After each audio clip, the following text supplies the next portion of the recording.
আসসালামু আলাইকুম প্রিয় শিক্ষার্থী। শীতের এই মিষ্টি মিষ্টি সন্ধ্যায় ধোঁয়া ওঠা এক কাপ চায়ের হাতে সবাইকে জানাচ্ছি শীতের আন্তরিক শুভেচ্ছা।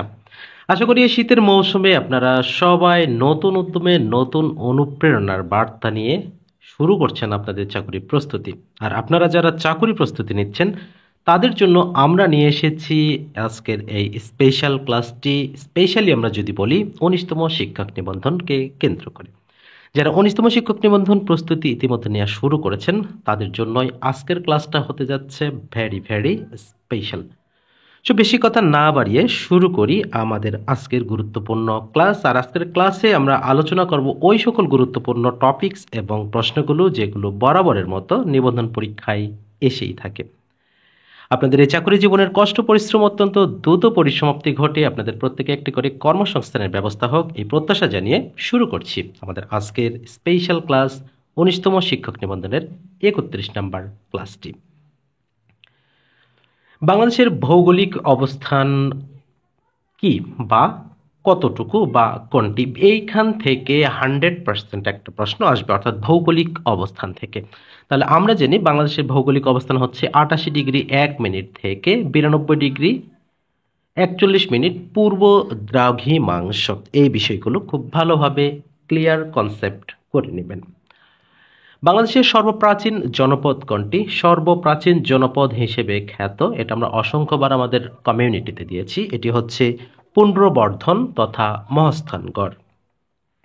বাংলাদেশের বদ্বীপ মহাপরিকল্পনায় ২১০০, এটি কোন দেশের পরিকল্পনাকে কেন্দ্র করে বা অনুসরণ করে করা হয়েছে? সঠিক উত্তর হবে নেদারল্যান্ড। বিলোনিয়া সীমান্ত কোন জেলার অন্তর্গত? বিলোনিয়া সীমান্তি এটি ফেনীর এলাকায় অন্তর্গত, অর্থাৎ ফেনীর অন্তর্ভুক্ত।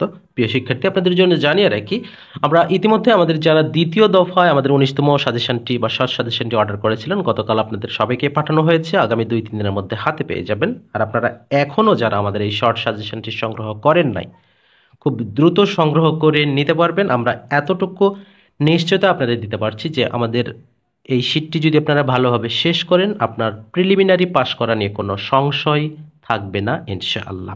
বিস্তারিত আমাদের ডেসক্রিপশনে দেওয়া হয়েছে, দেখে আমাদের অর্ডার করতে পারেন। বাংলাদেশে বর্তমানে কতটি শিক্ষা বোর্ড রয়েছে? এটি কিন্তু খুব গুরুত্বপূর্ণ প্রশ্ন। বর্তমানে মোট 11টি শিক্ষা বোর্ড রয়েছে, তাহলে সঠিক উত্তর হবে 11টি।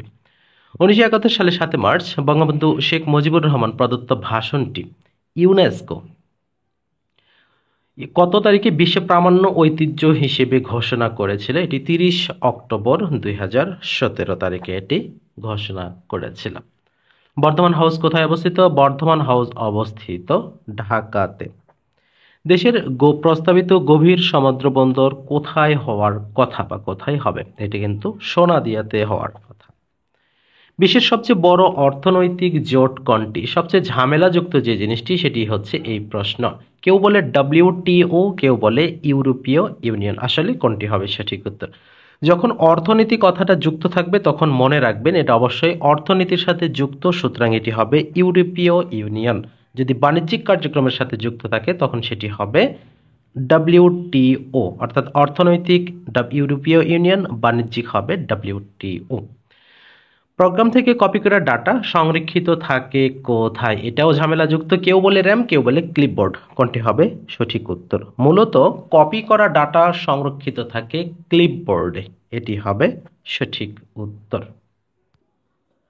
আলোর কণা তত্ত্বের প্রবক্তাকে? আলোর কণা থেকে আমরা যদি কিছুটা কথা শুনে নিই যে আমাদের পৃথিবীতে যেই মানুষগুলো আমাদেরকে আলো দেখিয়েছে, কথা বলতে শিখিয়েছে, আমাদের ভালো মন্দ ভাবতে শিখিয়েছে, সেই সকল মানুষ অর্থাৎ আমাদের মা বাবার কথা মনে করে হলেও আমাদের কিন্তু ভালোভাবে আমাদের পরীক্ষার প্রস্তুতিগুলো নেওয়া উচিত। তাদের মুখে হাসি ফোটানোর জন্য একটু কষ্ট পরিশ্রম করা দরকার, আর এই কষ্ট পরিশ্রম একসময় আপনার ওই মা বাবার মুখে অনেক হাসি ফোটাবে। সেই হাসিটা অমূল্য, যেটা কখনো কিনতে পাওয়া যায় না। সেই মুহূর্তের কথা চিন্তা করে হলে আপনাকে প্রতিনিয়ত পরিশ্রম করতেই হবে। তাহলে আলোর কণা তত্ত্বের প্রবর্তক হিসেবে যিনি সবচেয়ে বেশি বা যিনি এই প্রবক্তা দিয়েছেন তিনি হচ্ছেন আইজ্যাক নিউটন। কোন শহরটিকে বিগ অ্যাপল বলা হয়? বিগ অ্যাপল বলা হয় নিউ ইয়র্ককে। আকাশের উজ্জ্বলতম নক্ষত্র কোনটি? এখানে আমরা নক্ষত্রের সাথে আবার অন্য কিছু যেন গোলমাল করে না ফেলি। আকাশের উজ্জ্বলতম নক্ষত্র হচ্ছে প্রক্সিমা সেন্টারাই নাকি লুব্ধক? এখানে সঠিক উত্তর হবে লুব্ধক। আসাদ গেট কোন পটভূমির সাথে জড়িত? আসাদ গেট কোন পটভূমির সাথে জড়িত? সঠিক উত্তর হবে 1969 সনের। তবে এখান থেকে হয়তো এখন আবু সাইদের প্রশ্নটি যুক্ত হতে পারে, তিনি কত তারিখে মৃত্যুবরণ করেছিলেন? এটা আসলেও অবাক হওয়ার কিছু থাকবে না। ঢাকার ধলাইখাল, ঢাকার ধলাইখাল এটি কে খনন করেছিলেন? এটি খনন করেছিলেন ইসলাম খান। ইউনেস্কো সুন্দরবনকে বিশ্ব ঐতিহ্য ঘোষণা করেন কবে? এটি ঘোষণা করা হয়েছিল 1997 সালে। ভেটু কথাটি কোন শব্দ থেকে এসেছে? ভেটু শব্দের অর্থটা যদি আমরা বলি আমি মানি না, আর এটি এসেছিল ল্যাটিন শব্দ থেকে। ভূমধ্যসাগর ও আটলান্টিক মহাসাগরের মধ্যে কোন প্রণালীর অবস্থান? খুবই গুরুত্বপূর্ণ প্রশ্ন এবং গুরুত্বপূর্ণ একটি কনসেপ্ট। প্রণালীগুলো অবশ্যই কিন্তু ভালোভাবে আপনাদের পড়তে হবে, আর প্রণালী নিয়েও আমাদের স্পেশাল একটা ক্লাস দেওয়া হবে ইনশাআল্লাহ। তাহলে এখানে সঠিক উত্তর হবে জিব্রাল্টার প্রণালী। ওয়ার অ্যান্ড পিস উপন্যাসের রচয়িতাকে? এটি রচনা করেছেন লিও টলস্টয়। কোনটিতে রোবটের ব্যবহার করা হয়? রোবটের ব্যবহার করা হয় কিন্তু যে কোনো স্বাভাবিক ঘটনায় নয়, এটি মূলত হবে জটিল সার্জারি চিকিৎসায়। আল আকসা মসজিদ কোথায় অবস্থিত? আল আকসা মসজিদ এটি ইসরায়েলে অবস্থিত নাকি ফিলিস্তিনে অবস্থিত? এটি কোনটা উত্তর করবেন আপনি? ফিলিস্তিন এবং ইসরায়েল দুটাই রয়েছে, কোনটি অ্যান্সার হবে? যেহেতু এটি আবেগ দিয়ে নয় বা ধর্মীয় দিক থেকে আমরা তো বলতেই পারি এটি ফিলিস্তিনের অংশ, তবে যেহেতু উত্তরের ক্ষেত্রে যেটা করতে হবে, যেহেতু ফিলিস্তিন স্বাধীন মানে যে প্রত্যেকটা দেশকে স্বীকৃতিপ্রাপ্ত নয়, সেক্ষেত্রে এখানে অ্যান্সারটা ইসরায়েল করতে হবে। তবে আমার দৃষ্টিকোণ থেকে আমি যদি বলি ফিলিস্তিন অ্যান্সার আমি নিজে করব, সেটা আমার পরীক্ষায় পাশ করি বা না করি, কারণ ইসরায়েলকে কোনোভাবেই আমরা করতে পারি না।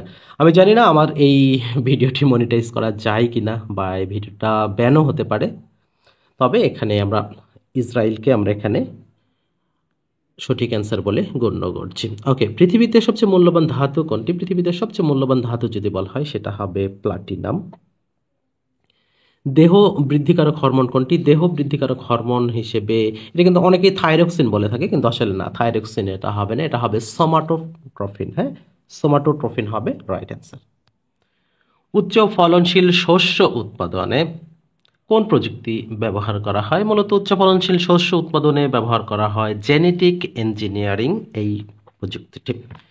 বাংলাদেশের উষ্ণতম স্থান কোনটি? বাংলাদেশের উষ্ণতম স্থান, এই প্রশ্নের উত্তরটি আপনাদের জন্য একটা HW থাকবে। আপনারা কে কোথায় থেকে যুক্ত রয়েছেন এবং আমাদের এই প্রশ্নের উত্তরটি অবশ্যই কমেন্ট সেকশনে জানাতে ভুলবেন না।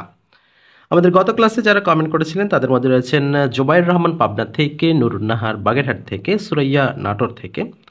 ইশরাত জাহান পপি লিখেছেন আপনার সাথে ফান করে ভালো লাগছে। আপনার স্যার বলেছি যে আপনার স্যারও কিন্তু বাদরামি করাতে PhD হোল্ডার। হ্যাঁ, সেক্ষেত্রে একটু সাবধানে করবেন। ওকে, এরপরে রয়েছে সুরাইয়া নাটোর থেকে, জয়দেব ঠাকুরগা থেকে, মিঠামাইন থেকে ঝিনুক, কাহাতিয়া থেকে সারওয়ার রহমান, রংপুর থেকে মাজহারুল ইসলাম। এরপরে পাবনা থেকে লিখেছেন আতসী খাতুন, মজনু মিয়া লিখেছেন সুনামগঞ্জ থেকে, শমী সুলতানা ময়মনসিংহ, শেরপুর থেকে রেজওয়ান আহমেদ, নীলফামারী থেকে রুমানা, কেশবপুর থেকে আসমা খাতুন, রাজিয়া সুলতানা রয়েছেন আমাদের সাথে জামালপুর থেকে, প্রেমা সুলতানা মাগুরা থেকে, সমন মালিথা পাবনা থেকে, জনি কুষ্টিয়া থেকে, মুন্নিধর লিখেছেন কিশোরগঞ্জ, জিন্নাতুন্নেসা নওগাঁ থেকে, মামুন কাপাসিয়া গাজীপুর থেকে, মোস্তাকিম গাজীপুর থেকে লিখেছেন আপনাদের মডেল টেস্টগুলো অতীব মানসম্মত। আপনাদের সবাইকে অসংখ্য ধন্যবাদ আমাদের সাথে যুক্ত থাকার জন্য। এর পরবর্তীতে আমরা শুরু করছি আমাদের গণিতের স্পেশাল যে অংশটুকু। অবশ্যই আপনারা এই অংশটা খুব ভালোভাবে আপনারা দেখবেন এবং সময় নিয়ে দেখবেন। এখানে বলা রয়েছে যে ২১,৯৫২কে কোন ক্ষুদ্রতম সংখ্যা দ্বারা ভাগ করলে ভাগফল পূর্ণ বর্গ সংখ্যা হবে? তো এটা যদি আমাদের যে লসাগু সিস্টেম আছে সেইভাবে আমরা করতে পারি, অথবা আমরা যে নর্মালি যেভাবে করি, যেমন আমরা এখানে কত আছে ২১,৯৫২, এটা ৬৪ আর ৩৪৩ খুব সম্ভবত। তাহলে এখানে ৩৪৩ গুণিতক ৬৪, এটা গুণ করলে তিন চারে 12, হ্যাঁ, তাহলে এটা গুণ করলেই আমরা এটা পাবো। এটাকে যদি আমরা আবার করি, যেমন 343কে যদি আমরা গুণ করি তাহলে 7 গুণন 7 গুণন 7, 7 7 49, 7 49 343, হ্যাঁ ঠিক রয়েছে। এবার আবার 64কে যদি আমরা 2 2 করে নিই তাহলে মোট কয়টা 2 হবে? মোট 5টা 2 হয়, তাই না? 5টা না, 6টা হবে। তাহলে 2 গুণন 2 গুণন 2 গুণন 2 গুণন 2, যাই হোক আমাদের এখানে 6টা 2 হবে, হ্যাঁ, তার মানে সবগুলা জোড়া জোড়া হবে, বাট এখানে 7 জোড়া জোড়া রয়েছে একটা, তাহলে জোড়াবিহীন কয়টা থাকলো? একটা, তার মানে এর সাথে 7 গুণ করলে আমাদের এটি একটি পূর্ণবর্গ সংখ্যা হবে, তার মানে এখানে সঠিক উত্তর হবে কত? 7। আচ্ছা, এর পরবর্তীতে আমাদের যে প্রশ্নটি রয়েছে যে 27 নাম্বার, 91, 101, 117 এবং 123 এর মধ্যে মৌলিক সংখ্যা কোনটি? তার মানে এর মধ্যে মৌলিক সংখ্যা বোঝাই যাচ্ছে 100, আগে এটি হবে একটি মৌলিক সংখ্যা। x minus y equal to 2, x y equal to 24 হলে এক্স প্লাস ওয়াই এর মান কত? এটা দুইভাবে করা যায়।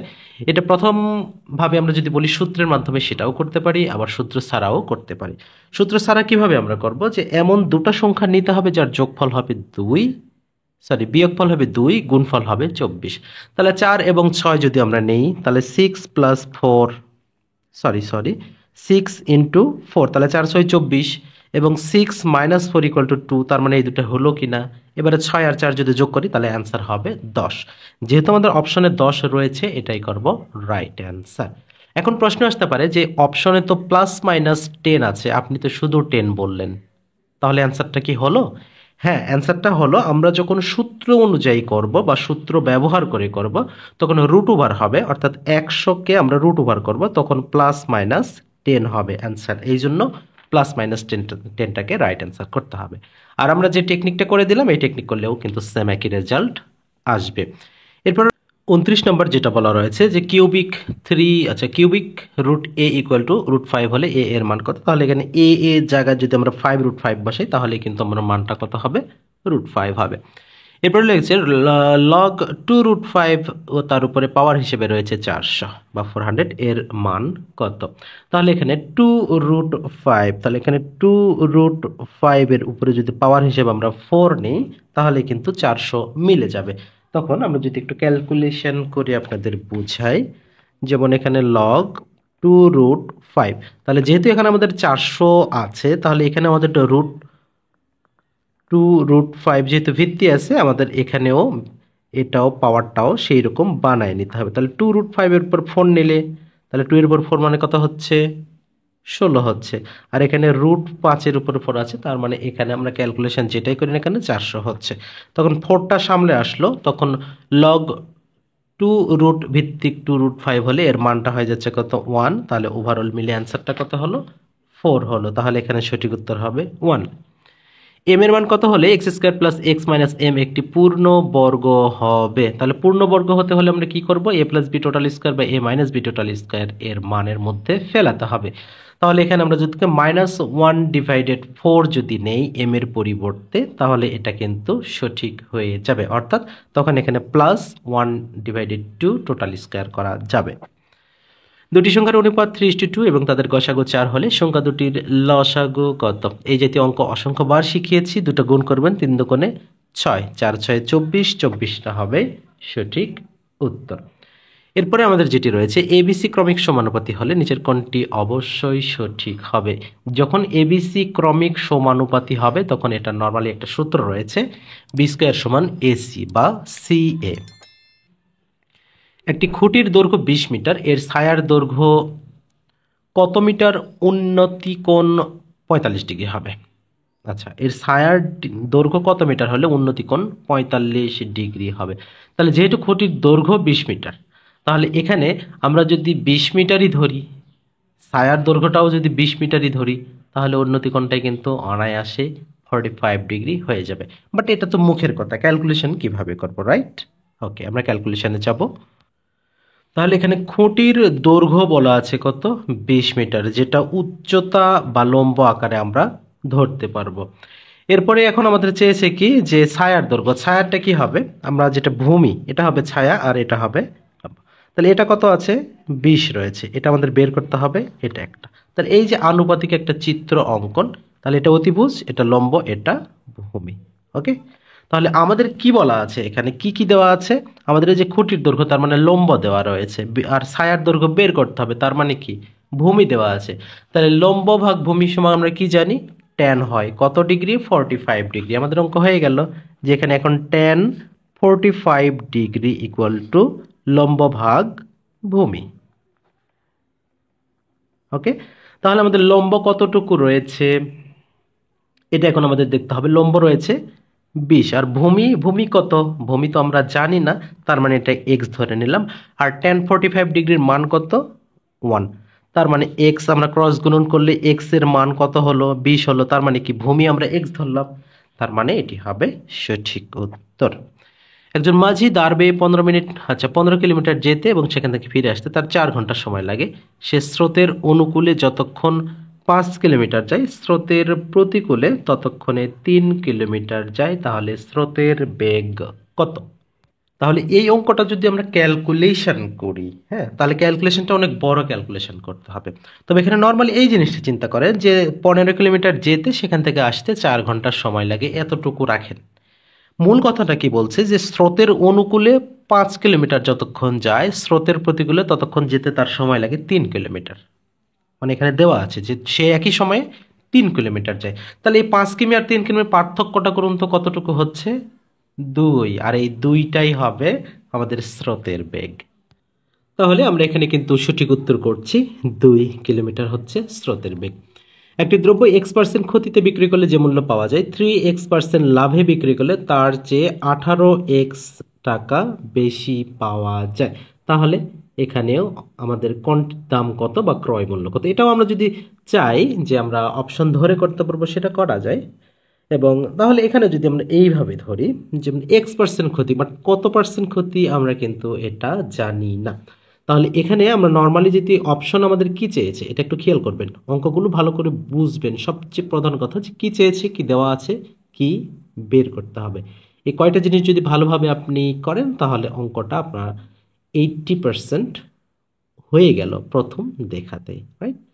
তাহলে এখানে একটা জিনিস যে x% ক্ষতি, আচ্ছা এইটুকু মনে রাখেন যে x% ক্ষতি। আবার কি বলছে যে যে মূল্য পাওয়া যায় 3x% লাভে বিক্রি করলে তার চেয়ে 18x% বেশি পাওয়া যায়। তাহলে নর্মালি আমরা একটু জড়ি যে 3x প্লাস এক্স, এটা পার্সেন্ট আকারে যেহেতু আছে তাহলে 18x, এইটুকু তো বুঝতে পারলেন।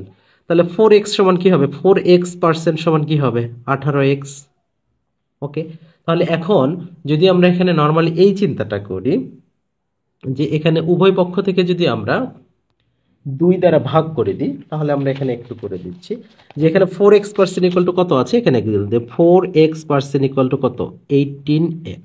ওকে, তো প্রথমে আমরা x গুলো ভ্যানিশ করে দিব, তাহলে কি থাকবে, 2x দ্বারা ভাগ করে দিই, তাহলে এখানে কি থাকবে 2, আর এখানে থাকবে আমাদের কি 9। ওকে, এটা হয়ে গেল। এবারে যদি আমরা একটা ক্রস গুণন করি তাহলে এখানে 1% ইকুয়াল টু কি থাকতেছে, 9/2 থাকছে কিনা। আচ্ছা, তাহলে এই 1% সমান যদি 9/2 হয় তাহলে 100% সমান কি, আমাদের যেহেতু ক্রয় মূল্য বের করতে বলবে তাহলে 100% তো বের করতে হবে। তাহলে এখন 100% সমান জাস্ট এটা দ্বারা গুণ করব। তাহলে 9কে 2 দ্বারা ভাগ করলে কত হচ্ছে, 4.5 গুণন 100, তাহলে কত হলো, 450 টাকা। আর এই 450 টাকায় হবে আমাদের সঠিক উত্তর। আশা করছি বিষয়টা বুঝাতে পেরেছি। এরপরে যেটি আমাদের রয়েছে যে 4% হার মুনাফায় কোনো টাকার 2 বছরের সরল মুনাফা ও চক্রবৃদ্ধির মুনাফার পার্থক্য 1 টাকা হলে আসল কত, এটা অসংখ্য বার করিয়েছি, এটা হবে 625 টাকা। একটি আয়তাকার ঘরের মেঝের ক্ষেত্রফল 192 বর্গমিটার, মেঝের দৈর্ঘ্য 4 মিটার কমালে এবং প্রস্থ 4 মিটার বাড়ালে ক্ষেত্রফল অপরিবর্তিত থাকে, মেঝের দৈর্ঘ্য কত? তাহলে এখানে কি বলছে দেখেন যে ক্ষেত্রফল 192, তাহলে যদি 4 মিটার কমায় আর প্রস্থ যদি 4 মিটার বাড়ায় তাহলে ক্ষেত্রফল অপরিবর্তিত থাকে, এক্ষেত্রে শুধু দৈর্ঘ্যের কথা বলা হয়েছে। তাহলে এখানে সঠিক উত্তরটা হবে অনলি 16 মিটার। একটি ত্রিভুজের ভূমি তার উচ্চতার দ্বিগুণ অপেক্ষা 6 সেন্টিমিটার বেশি হলে ত্রিভুজটির ক্ষেত্রফল 810 বর্গ সেন্টিমিটার হয়। তাহলে এর উচ্চতা কত, একটু দেখেন ত্রিভুজের ভূমি তার উচ্চতার দ্বিগুণ অপেক্ষা 6 সেন্টিমিটার বেশি। তাহলে এখানে সঠিক উত্তরটা হবে অনলি কত হয়, 27 হয় না, 27 হওয়ার কথা। একটি সমবাহু ত্রিভুজের সমান বাহু দুটির প্রত্যেকটি 5 একক এবং ভূমি 6 একক হলে ক্ষেত্রফল কত? তাহলে সমদ্বিবাহু বলেছে, তার মানে কি দুই বাহু সমান। তাহলে এখানে সঠিক উত্তরটা আমাদের হবে কত? অনলি 12 হবে। বাট 12টা হলো কেমনে, এটা তো জানতে হয়। 12 কিভাবে হলো এটা যদি আমাদের জানতে চাই, অবশ্যই আমাদের সূত্র ব্যবহার করতে হবে। যেহেতু সমদ্বিবাহু চেয়েছে, তার মানে আমরা যদি বলি b/4 root over 4 square minus b square, 4 square minus b square. আচ্ছা, তাহলে এখানে আমরা একটু লিখি বি কত ছিল আমাদের, এখানে আমরা একটু দেখব কত, ভূমি মানে 6 আর এটা এর মান হবে 5। তাহলে এখানে 6/4 রুট ওভার 4 স্কোয়ার মানে কি 5, তার মানে 5 স্কোয়ার মাইনাস 6 স্কোয়ার। তাহলে 6 আর 4 এটা আমরা এই অবস্থায় রাখলাম 3-এর 2 হিসেবে। আর এখানে আমাদের 5-এ 5-এ 25, 4 25-এ 100 মাইনাস 6 6 36। ওকে, তাহলে 3/2 রুট ওভার 100 থেকে আমরা যদি 36 বিয়োগ করি, সরি, তাহলে এখানে 100 থেকে 36 যদি আমরা বিয়োগ করি তাহলে কত হবে, এখানে 3/2 এটা কেটে দিলাম, রুট ওভার অনলি 64 হচ্ছে। আচ্ছা, 64। এরপরে আমরা যদি এখানে 3/64 যদি আমরা রুট করি তাহলে কত হবে, 8 হবে। 2 দিয়ে 8 কে কাটলে কত হবে, 4, 3 4-এ 12, আর 12টাই হচ্ছে আমাদের অ্যান্সার। আশা করছি বিষয়টা বোঝাতে পেরেছি। এর পরবর্তী আমাদের যেটি রয়েছে, এখানে বলা আছে আর ব্যাসার্ধ বিশিষ্ট বৃত্তের কোন চাপ কেন্দ্রে x ডিগ্রি কোণ উৎপন্ন করলে চাপের দৈর্ঘ্য কত হবে? এক্ষেত্রে চাপের দৈর্ঘ্য হবে পাই আর এক্স ডিভাইডেড 180 ডিগ্রি, পাই আর এক্স ডিভাইডেড, হ্যাঁ তাহলে ক নাম্বারটা হবে। এবার 2 sin theta equal to 3 cos theta equal to 3 হলে থিটার মান কত হবে? এখানে থিটা যেখানে সূক্ষ্ম কোণ বলা আছে, তাহলে এখানে অবশ্যই 60 ডিগ্রি অ্যান্সার করতে হবে। একটি বৃত্তের ক্ষেত্রফল একটি বর্গের ক্ষেত্রফলের সমান, তাদের পরিসীমার অনুপাত কত হবে? এক্ষেত্রে পরিসীমার অনুপাত যদি বলা হয় π/2 রুট ওভার পাই, এরকম কিছু আছে কি? হ্যাঁ রয়েছে। একটি ঘন সেন্টিমিটার কাঠের ওজন, 1 ঘন সেন্টিমিটার কাঠের ওজন 7 ডেসিগ্রাম এবং কাঠের ওজন সম আয়তন পানির ওজনের শতকরা কত ভাগ? এখানে 70% হবে, এখানে 70 ভাগ হবে। কোন একটি ত্রিভুজের দুইটি বাহুর দৈর্ঘ্য যথাক্রমে 26 এবং 28 মিটার হলে ক্ষেত্রফল 182 বর্গমিটার হলে বাহুদ্বয়ের অন্তর্ভুক্ত কোণ কত হবে? এখানে অন্তর্ভুক্ত কোণ হবে 30 ডিগ্রি। এটা আমরা অ্যান্সারটা পরের পেজে গিয়েছে, এখানে হবে 30 ডিগ্রি। তাহলে সূত্রবৃত্ত করবো আমরা কত, 30 ডিগ্রি। এরপর আমাদের রয়েছে একটি ত্রিভুজের তিনটি কোণের অনুপাত 1 1 2 হলে ত্রিভুজটি কোন ধরনের হবে? 1 1 2 হলে অবশ্যই এটা সমকোণী ত্রিভুজ হবে। হ্যাঁ, কারণ এখানে 1 আর 1 2, অর্থাৎ এই যেভাবে যদি আমরা ধরি তাহলে এটা 90 হলে এটা 45 45 হবে, তাহলে 1 1 2। a inverse n equal to 1/a⁴n, এটি কোন শর্ত অনুযায়ী সত্য হবে? এখানে যদি a নট ইকুয়াল টু 0 হয় সেক্ষেত্রে এটি সত্য হবে। 32/64 x ইকুয়াল টু 8 হলে x এর মান কত? তাহলে নিচে আমাদের কত আছে, 64 ডিভাইডেড মানে পাওয়ার হিসেবে আছে কত আমাদের x। তাহলে x এর মান যদি আমরা 1/3 ধরি তাহলে কিন্তু আমাদের উপরেরটা নিচেরটা ক্যালকুলেশন করে কিন্তু 8 হবে। তার মানে এখানে আমরা 1/3 অ্যান্সার করব x এর মান অনুযায়ী। একটি সমবৃত্ত ভূমিক বেলনের ভূমির ব্যাসার্ধ কত? r। আচ্ছা, তাহলে উচ্চতা h হলে উহার আয়তন কত? এটা অসংখ্যবার কিন্তু এসেছে, এখানে হবে পাই আর স্কয়ার h, যেহেতু আয়তন চেয়েছে। x - 1/x ইকুয়াল টু 3/2 হলে x³ - 1/x³ এর মান কত হবে? তাহলে এখানে আমরা যদি মান কিউব মাইনাস 3 ইন্টু মান করি সেটা করলেই হবে। যেমন এখানে মান কিউব মাইনাস 3 ইন্টু, যেহেতু আমাদের এখানে মাইনাসের মান রয়েছে এখানে প্লাস 3 ইন্টু মান, তাহলে আমাদের মান কত রয়েছে এখানে 3/2 প্লাস 3 ইন্টু 3/2। তাহলে এখানেও যদি আমরা করি 3³ মানে কত 27, নিচে 8 প্লাস 3 3 9 এর 2। ওকে, তাহলে এখানে আমাদের 8, তাহলে 27 প্লাস 36। তাহলে এখানে আমাদের এককের ঘর কত থাকছে, 3 থাকতেছে। তাহলে এখানে কেন 3 থাকতেছে একটু বলি, যে এই যে 36 আর 27, 7 6 13, তাহলে এক একের করে আমাদের 3 থাকবে উপরে, তার মানে এখানে ঘ নাম্বারটাই হচ্ছে আমাদের সঠিক উত্তর। যদিও আজকের আমাদের গণিতের অংশটুকু খুবই হার্ড করেছিলাম, যদি এটা ব্যাখ্যা করতে গেলে অনেক অনেক সময় লাগবে, এই জন্য কিন্তু আমরা সবগুলো অঙ্কে কিন্তু ব্যাখ্যাটা দিতে পারিনি, এই জন্য আমরা আন্তরিকভাবে দুঃখিত। এর পরবর্তীতে বাংলা অংশ আমাদের শুরুতে রয়েছে। বাংলা মূল ভাষার উৎস কি? এটি হচ্ছে বৈদিক ভাষা। তার আগে একটু বলে নিই, আমাদের 19তম শিক্ষক নিবন্ধনের যে স্পেশাল শর্ট সাজেশনটি রয়েছে, এটা কিন্তু আপনারা এখনো যারা সংগ্রহ করেননি খুব দ্রুত সংগ্রহ করে নিন। বাংলা ভাষা ও সাহিত্যের মধ্যযুগের প্রথম নিদর্শন কোনটি? মধ্যযুগের প্রথম নিদর্শন হবে শ্রীকৃষ্ণ কীর্তন, আর যদি প্রাচীন যুগ বলে তাহলে অবশ্যই সেটি হবে চর্যাপদ। সাধু চলিত রীতিতে অভিন্ন রূপে ব্যবহৃত হয় কোনটি? অভিন্ন রূপে ব্যবহার হয় অব্যয়। ভাষার কোন রীতি তৎসম শব্দবহুল? অবশ্যই সেটি হবে সাধু রীতি। প্রমথ চৌধুরী সম্পাদিত পত্রিকার নাম কি? প্রমথ চৌধুরী সম্পাদিত পত্রিকার নাম হচ্ছে সবুজ পত্র, যা 1914 সালে প্রকাশিত হয়। কলম শব্দটি কোন ভাষা থেকে এসেছে? কলম অবশ্যই এটি হবে আরবি। পাউরুটি কোন শব্দ? পাউরুটি হলে তাহলে পর্তুগিজ হবে, রাইট? এটা হবে পর্তুগিজ শব্দ। আবির্ভাব শব্দের বিপরীতার্থক শব্দ হবে তিরোভাব। জায়া শব্দের সমার্থক শব্দ কোনটি? এটা কিন্তু অনেকে আবার পতি দিয়ে রাখে, না এটা পতি হবে না, জায়ার এখানে সমার্থক বলেছে, তাহলে জায়া শব্দের সমার্থক শব্দ হবে স্ত্রী বা অর্ধাঙ্গিনী। সাক্ষী গোপাল বাগধারাটির অর্থ কি? এটি সঠিক উত্তর হবে নিষ্ক্রিয় দর্শক। এরপর আমাদের যেটা রয়েছে, সম্বোধন পদে কোন চিহ্নটি বসে? অবশ্যই কমা ব্যবহার করতে হবে এখানে সম্বোধনের পদে। কোন বানানটি শুদ্ধ? সাহিত্য বানান রয়েছে, সাহিত্য বানান সহজ করে একটু মনে রাখবেন, সেটি দন্ত শয়ে বয়ে আকার, অন্তস্থ অ, তয়ে ত, তয়ে ব কিন্তু না, তয়ে ত, যেটা আমাদের গ নাম্বার অপশনে রয়েছে। চতুষ্পদ শব্দের সঠিক সন্ধি বিচ্ছেদ কোনটি? চতু বিসর্গ পদ। এক কথায় পড়ে নেবেন, বারবার উচ্চারণ করবেন মুখে, চতু বিসর্গ পদ, চতু বিসর্গ পদ। মানব শব্দের প্রকৃতি প্রত্যয়, গুরুত্বপূর্ণ এটি। মানব শব্দের প্রকৃতি প্রত্যয় কোনটি? মনুযুক্ত স্ন, অর্থাৎ গ নাম্বারের রয়েছে। নিচের কোনটি প্রত্যয় যুগে গঠিত স্ত্রীবাচক শব্দ? প্রত্যয় যুক্ত হয়েছে কোনটা? জেলে থেকে জেলে নি, হ্যাঁ, জেলে নি, নি প্রত্যয় যুগে গঠিত হয়েছে। পাপে বিরত থাকো কোন কারকে কোন বিভক্তি? তাহলে এখানে বিরত থাকতে বলা হয়েছে, অবশ্যই হবে অপাদান কারক। বিভক্তিহীন নামপদকে কি বলা হয়? তাহলে বিভক্তিহীন নামপদকে আমরা তো জানি প্রাতিপদিক বলা হয়ে থাকে।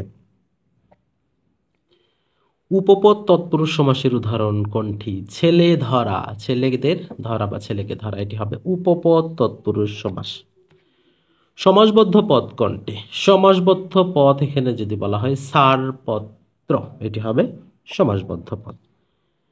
কোনটি ব্যতিহার বহুব্রীহি সমাসের উদাহরণ? তাহলে ব্যতিহার বহুব্রীহি হতে গেলে আমাদের কি করতে হয়? যে ব্রাহ্মণবাড়িয়া সমাস যে একটা শিখিয়েছিলাম, মারামারি কাটাকাটি হানাহানি এইরকম কিছু হলে সেটি হবে ব্রাহ্মণবাড়িয়া বা বহুব্রীহি সমাস। তাহলে যেহেতু এখানে কানাকানি রয়েছে, এটি হবে বহুব্রীহি সমাস। পোস্টাল কোড কি নির্দেশ করে? এটা কিন্তু কোনো একটা বিসিএস এ এসেছিল আমার যতদূর মনে পড়ে। তাহলে এই প্রশ্নের উত্তরটি আপনাদের জন্য একটা এইচডব্লিউ দিয়ে রাখলাম, অবশ্যই আপনারা কমেন্ট সেকশনে জানিয়ে যাবেন আপনার মূল্যবান উত্তরটুকু। সন্ধি ব্যাকরণের কোন অংশে আলোচিত হয়? এটি কিন্তু মোস্ট ইম্পর্টেন্ট টপিকস, যে কোন বিষয়গুলো কোনটাতে আলোচিত হয় এটি। তাহলে এখানে হবে এটি ধ্বনি তত্ত্ব, তাহলে সঠিক উত্তর হবে আমাদের ধ্বনি তত্ত্ব। এডিশন শব্দের অর্থ কি? এডিশন শব্দের অর্থ সংস্করণ, যেগুলো বিভিন্ন বই বা পত্রিকার ক্ষেত্রে ব্যবহার করা হয়। ঢাকেশ্বরী শব্দের সঠিক নিয়ম কোনটি রয়েছে? এখানে ঢাকাযুক্ত ঈশ্বরী, তাহলে এখানে ঢাকাযুক্ত ঈশ্বরী যখন হবে তখন কিন্তু আ এবং দীর্ঘ ই এখানে ব্যবহার হয়ে এতে পরিণত হয়েছে, তার মানে ক নাম্বারটা আমাদের সঠিক রয়েছে। বন্ধনী চিহ্ন সাহিত্যে কি অর্থে ব্যবহার করা হয়? বন্ধনী চিহ্ন মূলত সাহিত্যে ব্যাখ্যা বলতে বোঝানো হয়ে থাকে। ইংরেজি অংশের শুরুতে রয়েছে I know you, choose the complex from. তাহলে আই নো ইউ, তাহলে আই নো আমি জানি, হু ইউ আর তুমি কে সেটা কিন্তু আমি জানি, তাহলে I know who you are, এটা সঠিক উত্তর হলো খ number. Dash course of time he became a famous writer, আমি বলেছি in course of time he became a famous writer, তাহলে এখানে ইনটা হবে সঠিক উত্তর। Dash ink in my pen is red, তাহলে এখানে প্রথমে যেহেতু আমাদের আর্টিকেল রয়েছে, আমি আর্টিকেলের ক্ষেত্রে যেটি বুঝিয়ে থাকি প্রথমে ব্ল্যাঙ্ক থাকলে সেটা 99% সম্ভাবনা হয় দি হওয়ার, তাহলে এখানে the ink is my pen is red. Polly run fast lest she dash miss the class miss the train miss the bus, এরকম অসংখ্য থাকে। তাহলে লেস্টের পরে কি ব্যবহার করতে হয়? শুড ব্যবহার করতে হয়। তাহলে এখানে সঠিক উত্তর আমরা কোনটি করব? Should. Which one is correct? There is no place in doubt it, মানে এটা সন্দেহের কোনো অবকাশ নেই। তাহলে এই জাতীয় কথা বলতে দেয়ার ইজ নো রুম, মানে কোনো জায়গা না বলতে কোনো স্পেস বোঝাতে হয় না, নো রুম বলতে হয়। তাহলে there is no room for doubt is it. অসারে গর্জন তর্জনী সার, বা ওই যে বলা হয় যে যত গর্জে তত বর্ষে না, এক ধরনের কথা। এখানে বলা হয় an empty vessels sound much. এখন অনেকে প্রশ্ন থাকতে পারে, তাহলে এ বার্কিং ডগ সেলডম বাইট কি? এটাও তো হতে পারে। হ্যাঁ, এটাও হতে পারে, কিন্তু কথাটা দেখো, অসারের গর্জন তর্জন সার, যত গর্জে তত বর্ষে না, তখন যদি থাকতো সেটা কিন্তু হতো a barking dog seldom bites, সেটা কিন্তু রাইট অ্যান্সার হতো। The doctor will come back to the world in no time. In no time বলতে এখানে একটা ফ্রেজ ব্যবহার করা হয়েছে। তাহলে ইন নো টাইম মানে খুব দ্রুত সময়ের মধ্যে, মানে ইনস্ট্যান্টলি, তাৎক্ষণিকভাবে। ওকে, তাহলে এখানে ইনস্ট্যান্টলিটা হচ্ছে আমাদের সঠিক উত্তর। The মেমোরান্ডা dash not important. তাহলে এখানে মেমোরান্ডা, তাহলে আমরা জানি যে মেমোরান্ডামটা হচ্ছে সিঙ্গুলার ফর্ম, আমরা মেমোরান্ডা হবে প্লুরাল, তার মানে ভার্বটাও প্লুরাল নিতে হবে, অর্থাৎ আর হবে সঠিক উত্তর। The word decade refers to, decade বলতে বোঝানো হয় দশক। হ্যাঁ, তাহলে এখানে দশক বলতে কত বছর? 10 বছর, অর্থাৎ 10 years. No spelling occurs on, তাহলে এখানে আমাদের স্পেলিং মিস্টেকস নেই কোনটাতে, যেমন এখানে এক্সট্রাভ্যাজেন্ট, প্রনাউন্সিয়েশন সুপারসিয়াস, টেম্পোরারি। আচ্ছা আচ্ছা, নো স্পেলিং অকার্স, তাহলে এখানে প্রথম যেটি রয়েছে সেটি আমাদের সঠিক রয়েছে, যে extravagant. Okay, none but dash brave deserve dash fair. তাহলে এখানে none but the brave deserve the fair, অর্থাৎ দুটো ক্ষেত্রে এখানে দি বা দা ব্যবহার করতে হবে। If you help me I dash a grateful, তাহলে এখানে ইফ কন্ডিশনাল, তাহলে if you help me I will remain হচ্ছে আমাদের সঠিক উত্তর। Which is the correct form of assertive of who does not like a rose. তো কে না গোলাপ পছন্দ করে? তাহলে এভরিওয়ান, সবাই তো গোলাপ পছন্দ করে, তাই না? তাহলে everyone likes a rose. Had you walk fast you dash the train, তাহলে ওই যে কিছুক্ষণ আগে যেটা বোঝানো হলো যে তুমি দ্রুত হাঁটো নইলে ট্রেন বা বাস বা ক্লাস মিস করবে। তাহলে এখানে হচ্ছে হ্যাড যেহেতু রয়েছে কন্ডিশনাল, তাহলে এখানে উড হ্যাভ ব্যবহার করতে হবে। হ্যাঁ, তাহলে এখানে যেটা করতে হবে, had you walk fast you would have not missed the train.